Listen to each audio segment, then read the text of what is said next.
যুবক, তুমি নারীর সৌন্দর্য দেখে বিয়ে করিও না, নারীর সম্পদ দেখে বিয়ে করিও না। সৌন্দর্য আজ আছে, কালকে সেই সৌন্দর্য থাকবে না। সম্পদ আজ আছে, কালকে সেই সম্পদ থাকবে না। আল্লাহ হাবিব সাল্লাল্লাহু আলাইহি ওয়াসাল্লাম বলেন যে তুমি যদি কোনো দাসীকে এমন পাও যে তার নাক কান গলা সবগুলোই কাটা, সে যদি দিনদার হয় তো তুমি তাকে বিয়ে করে ফেলো। আপনি ভাবছেন যে বিষয়টা কত দূর পর্যন্ত গেছে?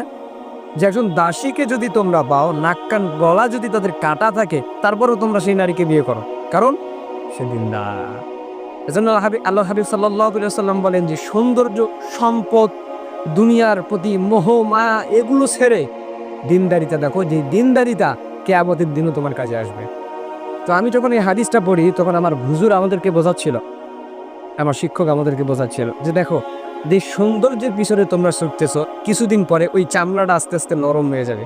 সৌন্দর্য কি কিন্তু আর সৌন্দর্য থাকবে না, তখন তাকে দেখতে আর সুন্দর লাগবে না। হুজুর আমাদেরকে আরো অনেক জঘন্য কথা বলে, জঘন্য কথা বলতে কিরকম কথা বলে আমি বলি। তো হুজুর আমাদেরকে বোঝাচ্ছিলেন যে দেখো, তাদের মুখের ঘ্রাণ কেমন হবে, তাদের শরীরের ঘ্রাণ কখন হবে, কি একটা দুর্গন্ধ মাখা তাদের শরীর থেকে ঘ্রাণ বাইর হবে। সেই নারীর দিকে তুমি যেতেও চাইবে না, অথচ সেই নারী যখন যুবতী ছিল তখন তুমি তার পিছনে ছুটতা, তার সৌন্দর্য দেখে। তো এই জন্য রাসূল সাল্লাল্লাহু আলাইহি ওয়াসাল্লাম বলতেছেন যে যে জিনিসটা ক্ষণিকক্ষণের জন্য, তার পিছনে ছুটে তোমার লাভ কি?